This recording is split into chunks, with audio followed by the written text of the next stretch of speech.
बाज दफा ऐसा होता है कि बाज के पेरेंट्स जो है वो अर्ली हुड में फौत हो जाते हैं। तो आपने देखा होगा वो बच्चा जो है उसको बहुत सी मुश्किलात का सामना करना पड़ता है, बहुत सी डिफरेंट सिचुएशन से गुजरना पड़ता है जो आमतौर पे जब पेरेंट्स जिंदा होते हैं तो उस वक्त वो उसे ऐसा नहीं करना पड़ता। तो आप देखेंगे कि वो छोटा बच्चा जो है बड़ी अर्ली अपने चाइल्डहुड में ही बड़ा हो जाता है, और उसके कोपिंग टूल्स भी अगर आप मुलाजा करेंगे तो वो भी दूसरे बच्चों से, उसी उम्र के जो दूसरे बच्चे होंगे, मुख्तलिफ होंगे। और यही वो चीज है कि जो आपका एक मेच्योरिटी फैक्टर जो है वो बनाता है। जनरली लाइफ में मेच्योरिटी फैक्टर बनता है लाइफ एक्सपीरियंसेस के साथ, और इसके लिए एक लंबी जिंदगी आप जब गुजारते हैं तो फिर वो लाइफ एक्सपीरियंसेस आपके सामने आते हैं। बहरहाल नेचुरली अल्लाह ताला ने एक एज रखी है, और उस एज में हम देखते हैं कि आपको एक मेच्योरिटी लेवल एक हासिल हो जाता है एक लाइफ के मुख्तलिफ मराहल से गुजर के। और उसको हम अगर एक जनरल पैटर्न में देखें तो 20 से लेके 25 साल की जो एज है, यहाँ पे आप कह सकते हैं कि आपका एक मेच्योरिटी लेवल जो है वो सस्टेन कर जाता है, या एक जगह पे तकरीबन अपनी जगह बना लेता है, और आप कुछ काफी हद तक समझदारी की बातें करना शुरू कर देते हैं।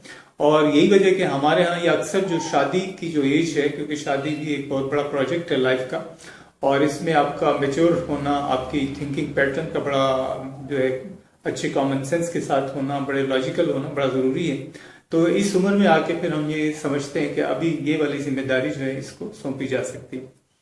तो कॉमन सेंस जो है वो और मेच्योरिटी फैक्टर ये अर्लीहुड में पहले भी हासिल हो सकता है, लेकिन इसके लिए आपको स्पेशल एक माहौल क्रिएट करना पड़ेगा बच्चे के इर्द गिर्द, और उससे वो बच्चा जो है वो अर्ली भी मेच्योर हो सकता है।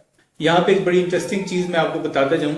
आपने लाइफ में एक ऑब्जर्वेशन की होगी कि जब टीन एज के लड़का या लड़की होती हैं तो वो अक्सर फैशन की तरफ बहुत उसका रुझान होता है। आपने देखा कि लड़का हो या लड़की बहुत कुछ वो अपने लिए करता है, और अपने जो पर्सनल अपीयरेंस है उस पे वो बहुत तवज्जो देते हैं। तो वो बालों को, वो कपड़ों को, शूज को, और कई तरह के टूल्स जो है वो यूज करता है, और बिलाखिर वो अपने आप को एक अच्छा मुआशरे की नजर में एक बहुत अच्छा एक शख्स या पर्सनैलिटी एग्जिबिट करने की कोशिश करता है। यानी वो चाहता है कि मुआशरे में वो कम से कम एक इक्वल लेवल पे सबके साथ जिए, सबके साथ जिंदगी गुजारे सोसाइटी में, और जैसे सब लोगों के साथ एक अच्छा बर्ताव होता है उसी तरह उसका भी उसके साथ भी बर्ताव हो।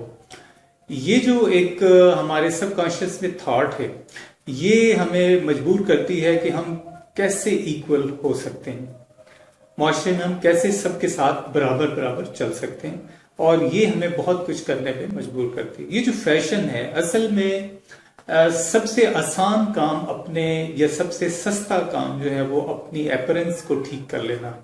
यही वजह है कि चाहे बहुत ही कोई मैं कहूँगा कि अनएजुकेटेड भी है, अगर वो बहुत सूटेड बूटेड हो जाता है, वो अपने ऊपर खर्चा कर लेता है, तो आप देखेंगे कि सोसाइटी उसको किसी और अंदाज में देखती है। और दूसरी तरफ जो है वो मेच्योरिटी है, जिसको हम उर्दू में शऊर कह सकते हैं। शऊर एक एब्स्ट्रैक्ट चीज है, और एब्स्ट्रैक्ट चीज को मैं अगर कहूँ कि एक फिलोसफिकल चीज है, ये इतना आसान नहीं है कि इसको समझ के अपने ऊपर अप्लाई किया जाए, और खासतौर पे छोटी उम्र में ऐसा किया जाए। ऐसा कभी भी नहीं होता। सिर्फ वहां पे होता है कि जिसको अर्लीहुड में, चाइल्डहुड में या छोटी उम्र में स्पेशल एनवायरनमेंट दिया जाए, स्पेशल माहौल मुहैया किया जाए, या उसके साथ कुछ ऐसे इंसिडेंट्स हों कि वो फिर इस किस्म का माहौल अडॉप्ट कर ले, तो तब तो हम कह सकते हैं कि वो मेच्योरिटी लेवल आ सकता है। अदरवाइज नेचुरली जो है ये एक अपने टाइम पे आता है, और उसमें भी कुछ पीछे रह जाते हैं, और कुछ बहरहाल उसे सही एक रिक्वायर्ड लेवल जो है वहां तक वो अटेन कर लेते हैं। तो ये जो इक्वल होने की एक दौड़ है, इसमें वैसे तो बहुत सारे टूल्स हो सकते हैं। पैसा भी है कि पैसे की वजह से आपके पास कुछ भी नहीं, आपकी कुछ भी पर्सनैलिटी नहीं, तो पैसा आपकी बहुत सारी पर्सनैलिटी के जो मसाइल हैं या उसके इश्यूज हैं उनको छुपा लेता है। लेकिन बहरहाल जो समझने वाले लोग हैं वो जरूर समझते हैं कि मामला क्या है। इसमें जो आप डिफेंस एक मैकेनिज्म यूज करते हैं, वो सबसे आसान जो है वो अपना मेकअप करना और फैशन करना होता है। आपने देखा कि टीन एज में यही वजह है कि वो मेच्योरिटी लेवल चूंकि बच्चों का नहीं होता, टीनेजर्स का नहीं होता, तो यहाँ पे वो सबसे ज्यादा मेहनत करते हैं अपनी अपीयरेंस को ठीक करने के लिए, और कपड़े और बाल और जितना फैशन हो सकता है, जितना मेकअप हो सकता है, वो अपनी अपीयरेंस को ठीक कर सकते हैं। क्योंकि सबसे मुश्किल काम जो है वो शऊर को बेहतर करना है। आप देख सकते हैं कि शऊर से मुराद एक फलसफे को समझना और फिर अपनी पर्सनैलिटी पे उसको अप्लाई करके उसको गेन कर लेना, ये इतना आसान काम नहीं है। बहैसियत कौम भी अगर हम देखें तो हम आप अंदाजा कर सकते हैं कि हम एब्स्ट्रैक्ट या फिलोसफिकल थिंकिंग के किस लेवल पे खड़े हैं। तो नतीजा यही है कि हम फिर सिर्फ ज़ाहरी जो चीज़ें हैं उनका सहारा लेते हुए अपने आप को सोसाइटी में इक्वल करने की कोशिश करते हैं।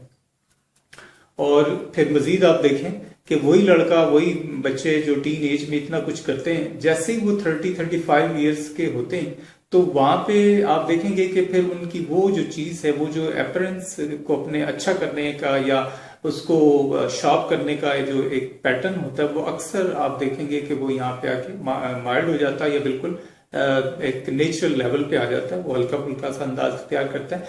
और आप देख सकते हैं कि इस अरसे में एक्चुअली लाइफ ने उसको वो एक्सपोजर दिया है कि जिससे उसके अंदर वो पर्सनैलिटी फैक्टर या मेच्योरिटी फैक्टर जो है वो ऐड हो गया है, कि जिसके बाद उसे अपनी ज़ाहरी हुलिया, ज़ाहरी सूरत को ज़्यादा ठीक करने की ज़रूरत नहीं है, बल्कि वो अपने अंदर कॉन्टेंटेड है और वो सेटिस्फाइड है कि मैं अब लाइफ को सोसाइटी में सबके बराबर हूँ और मैं मेरे अंदर इतनी क्वालिटीज और मेरे अंदर इतनी चीजें हैं कि मैं सोसाइटी में सबके बराबर चल सकता। इसके बाद एक और बहुत इंटरेस्टिंग चीज यहाँ से आप कम से कम एक अंदाजा जरूर कर लें कि असल में जो पर्सनालिटी मेकअप है वो एक आपका मेच्योरिटी फैक्टर है जो किसी न किसी तरह आपके अंदर अगर मुनासिब लाइफ में ऐड हो जाए तो वो आपका कॉन्फिडेंस लेवल भी अच्छा कर देता है, वो आपकी पर्सनैलिटी को ग्रूम भी करता है और एक अच्छी पर्सनैलिटी, वो पॉजिटिव पर्सनैलिटी बना देता है।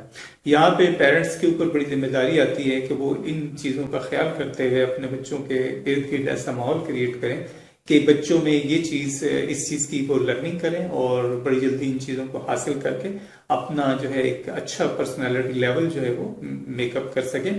क्योंकि फ्यूचर में जो दौड़ है उसमें पर्सनैलिटी ही की फाइट है और जिसकी पर्सनैलिटी जितनी साउंड होगी, जितनी मेच्योर होगी, जितनी बेहतर होगी, उतनी अच्छी वो सोसाइटी में आइंदा जो चैलेंजेस हैं उनको फाइट कर सकता है। और जो फेक और जो जिनको इन चीज़ों की समझ नहीं है तो यकीनन वो आगे चल के एक मुश्किल इम्तिहान का सामना उनको करना पड़ेगा और खासा परेशान कुन जो है मरहला होगा उनकी लाइफ का।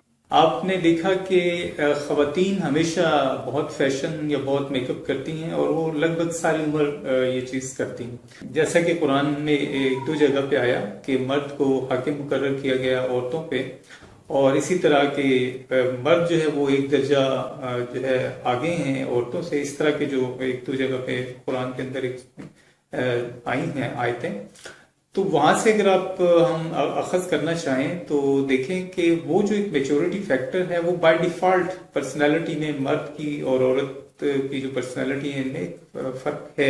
एक नेचुरली मतलब अल्लाह ताला ने ये चीज रखी है। देखिए नेचुरली तौर पे मर्द और औरत में अगर हम साख्त और अपने स्ट्रक्चर के एतबार से देखें तो भी बहुत फर्क है और इमोशनल बिल्ड के हिसाब से देखें तो भी बहुत फर्क है। बहुत सारी चीज़ों में अल्लाह ताला ने मर्द को और औरत को मुख्तलिफ रखा है। तो यहाँ पे भी थोड़ा एक जो है बिल्ड में या बाय डिफॉल्ट हम कह सकते हैं कि थोड़ा सा फर्क है। अगर हम मर्द और औरत की पर्सनैलिटी का एक कंपैरिजन करें तो एक लाइट सा लैकिंग जो है मेच्योरिटी फैक्टर की ये बाय डिफॉल्ट मौजूद है एज कंपेयर टू दी एक मेल के। और इसका नतीजा ये निकलता है कि खातून जो है या जो वो सारी उम्र जो है उसे अपना मेकअप करना पड़ता है, अपनी जो अपीयरेंस है, एक पर्सनल उसकी अपीयरेंस है, उसको वो हमेशा ठीक करती रहती है। आप ये पर्सनल एक आपकी ऑब्जर्वेशन हो सकती है कि जितना भी फैशन और मेकअप की दुनिया है या ज्यादातर इसमें खवातीन का ही जिक्र आता है और ये खवातीन से ही रिलेटेड समझी जाती है। तो इसकी वजह भी यही है कि खवातीन को ये चीज़ ज़रूर करना पड़ती है और ये एक नेचुरली एक ट्रेंड है जो उनके अंदर मौजूद है। मैंने आपको जैसे कि बताया कि ये जो है फ़र्क पड़ता है सिर्फ कि आपका लाइफ एक्सपोजर कैसा है। हमारे यहाँ सोसाइटी में अगर देखें तो खवातीन का लाइफ एक्सपोजर भी जो है वो इतना कोई ज़्यादा ब्रॉड नहीं है। हमारी खवातीन चूंकि घरों के अंदर ही रहती हैं सारी उम्र, तो उसका नतीजा ये निकलता है कि उनके जो कोपिंग टूल्स हैं वो भी अच्छे नहीं होते। आप देख सकते हैं कि यूरोप की जो खवातीन हैं वो चूंकि लाइफ उनके एक्सपोजर ज्यादा है, वो अक्सर घरों से बाहर ही होती हैं, तो उनमें ये इशू इतना नहीं है मुकाबला इसके के हमारे यहाँ। यही वजह है कि वहाँ आप देख सकते हैं कि उनको इतना मेकअप और इतना कुछ करने की जरूरत नहीं है। वो बहुत आमतौर पे सीधे सीधे सादा से कपड़ों में और जो है अपने अपरेंस में होती हैं। लेकिन हमारे यहाँ मशरकी जो खवातीन कहा जाता है, और अगर आप हमसाया मुल्क के ड्रामे देखें तो वो तो सारी की सारी सोने में लदी होती हैं, और उनका तो है ही यही कि वो इसके बगैर एक कदम नहीं चल सकती। तो यहाँ से आप अंदाजा कर सकते हैं कि जो जितना फेक पर्सनैलिटी का मालिक होगा तो वो इन चीजों का ज्यादा सहारा लेगा, और जो जो अंदर से मजबूत होगा, जिसको अंदर से मतलब कंपोज होगा, वेल कंपोज होगा, तो उनको इन चीजों का सहारा लेने की जरूरत नहीं है। तो यहां से आप देख लें कि अंदर से जब आपकी पर्सनैलिटी एक साउंड पर्सनैलिटी होगी तो फिर आपको किसी भी सहारे की जरूरत नहीं है। और अगर अंदर से आप शेक होते हैं, वीक होते हैं, या आपके कुछ जो है वेरिएबल्स जो है पर्सनैलिटी के वो वीक हैं, तो इसके कई रास्ते हो सकते हैं कि आप सहारा लेने के लिए उन रास्तों पे चल सकते हैं।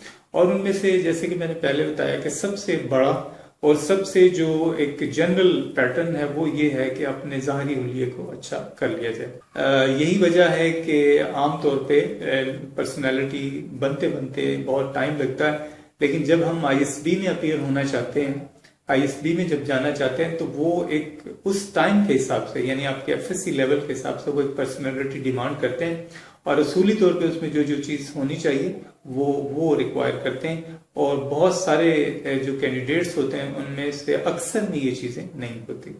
तो जब तक आप पर्सनैलिटी अपनी ग्रूम उस लेवल पे नहीं कर लेते जो आईएसबी में दरकार है, उस वक्त तक आपकी रिकमेंडेशन नहीं हो सकती। ये आज का जो सेशन है इसमें मैंने एक नुक्ता बताने की आपको कोशिश की है कि अपनी पर्सनैलिटी को बिल्ड करें, शऊर को बिल्ड करें, अपने कॉमन सेंस को बिल्ड करें और अपने विजडम को बिल्ड करें।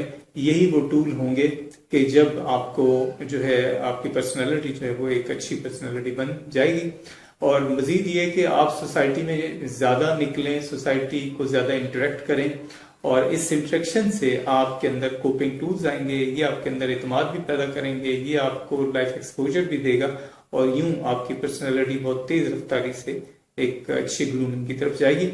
आज का टॉपिक शायद बहुत से लोग इख्तलाफ भी करें इस बात से, लेकिन वो राब्ता भी कर सकते हैं, बात भी कर सकते हैं, और इख्तलाफ का हक है, वो कर भी सकते हैं।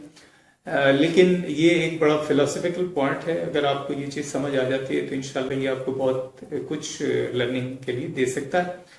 आज के लिए इतना ही। इंशाल्लाह हमें अपने फीडबैक से जरूर आगाह करें और अपना ख्याल रखिएगा। इजाजत चाहेंगे। अल्लाह हाफिज।